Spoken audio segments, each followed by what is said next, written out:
राधे राधे गुरुजी, आपके चरणों में कोटि कोटि नमन। खुश रहिए गुरुजी। हम लोग सभी आपको फॉलो करते हैं, मैं एडुकेशनिस्ट हूँ और बहुत सारे कार्यक्रमों से जुड़ा रहता हूँ। तो आप यूथ इन्फ्लुएंसर बन चुके हैं और सभी यूथ जो है आपको फॉलो भी करते हैं और अपना जो आने वाला वो है अपने अंदर ट्रांसफॉर्मेशन लेकर आ रहे हैं। तो गुरुजी, आप कैसे यूथ को मतलब अट्रैक्ट कर पा रहे हैं? मैं आपसे ये प्रश्न पूछना चाहूँगा क्योंकि ठाकुर जी की आपके ऊपर विशेष कृपा है और बहुत सारे कथावाचक ठाकुर जी की महिमा का गुणगान करते हैं। तो आपके अंदर ये विशेष कृपा कैसे है गुरुजी? विशेष कृपा भगवान के साथ ना वृद्ध माँओं की कृपा है। जब माँ का आशीर्वाद होता है ना तो सबका आशीर्वाद मिल जाता है। इसलिए माँ को खुश रखिए, अपने बुजुर्गों को खुश रखिए, अपने आप भगवान की विशेष कृपा हो जाएगी।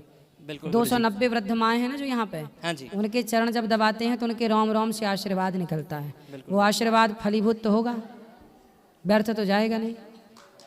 बिल्कुल गुरुजी, मैं बिल्कुल अग्री करता हूँ। गुरुजी, मेरा एक प्रश्न है, मैं बचपन से ही महाभारत देखता आ रहा हूँ। जब ठाकुर जी हमारे भगवान कृष्ण जब वहाँ पे गए और सभी को शांति दूत बनकर जब गए और शांति दूत बनकर जब सभा में गए तो ठाकुर जी तो जो भी चाहते हैं वो हो जाता है और किसी के मुख पे भी सरस्वती को विराजमान कर सकते हैं, योग माया को विराजमान करवा सकते हैं। तब वो ऐसे कैसे हो गया कि वो कन्विंस नहीं कर पाए दुर्योधन को और बाकी सभी कौरवों को, और जितने वहाँ पे कृपाचार्य भी थे, भीष्म पितामह भी थे, और वो शांति दूत बनकर गए। सबसे ज़्यादा मुझे लगता है कि मोटिवेशनल स्पीकर, ट्रांसफॉर्मेशनल स्पीकर आज से 5800 साल पहले भगवत गीता भी भगवान कृष्ण ने सुनाई। तो इतने बड़े जो वो उनके अंदर सभी स्किल्स थी, उन्हें सभी उनके अंदर गुण थे, तो वो कैसे उनको कन्विंस नहीं कर पाए कौरवों को? भगवान श्री कृष्ण कन्विंस करना ही नहीं चाहते थे। अच्छा। भगवान चाहते ही नहीं थे कि दुर्योधन भगवान की बात समझे। अच्छा। भगवान चाहते तो भगवान चुटकी में सबको समझा दे सब कुछ। बिल्कुल। बाली को मारा राम जी ने जी। तो बाली की पत्नी तारा जी आई, तुरंत राम जी ने 2 चौपाई में तारा को समझा दिया। बिल्कुल। अब सोचिए कि किसी के पति को आप मार दो तो क्या पहली बात तो ये कि उसकी पत्नी आपका प्रवचन सुनेगी?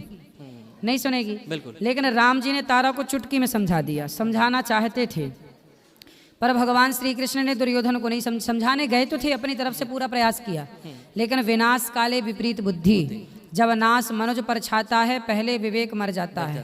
तो भगवान ने समाज को शिक्षा देनी चाहिए कि देखो पराई नारी का अपमान करोगे तो इसी तरह तुम्हारा सर्वनाश होगा, इसलिए किसी पराई स्त्री का अपमान ना करना। बिल्कुल।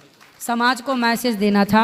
इसलिए भगवान यदि समझाते और दुर्योधन समझ लेता तो फिर क्या मैसेज मिलता? रे नारी के कपड़े उतारो, फिर क्या होना? कुछ नहीं होना। लेकिन भगवान ने समाज को सिखाया कि नहीं, नारी के कपड़े उतारोगे तो सर्वनाश होगा, ये परिणाम है। यदि दुर्योधन समझ लेता और समझ जाता तो फिर उसका नाश ना होता तो फिर कल को कोई और किसी नहीं नारी के कपड़े उतारता, फिर सबको हिम्मत मिल जाती कि भाई दुर्योधन के साथ क्या हुआ। इसलिए रावण को भी राम ने दंड दिया, दुर्योधन को भी भगवान ने दंड दिया, इसलिए क्योंकि गलत करोगे बेटा तो नाश तो होगा। भगवान खुद नहीं चाहते थे समझाना, समझाते तो क्या होता, समाज को मैसेज कैसे मिलता। इसलिए भगवान ने विराट रूप भी वहां पर दिखा दिया, उसके बाद भी फिर कौरवों को और बाकी सबको समझ नहीं आया। हाँ, वही तो कह रहे हैं कि जब नाश मनुज पर छाता है पहले विवेक मर जाता है। होनी तो होके रहे, वो होनी थी।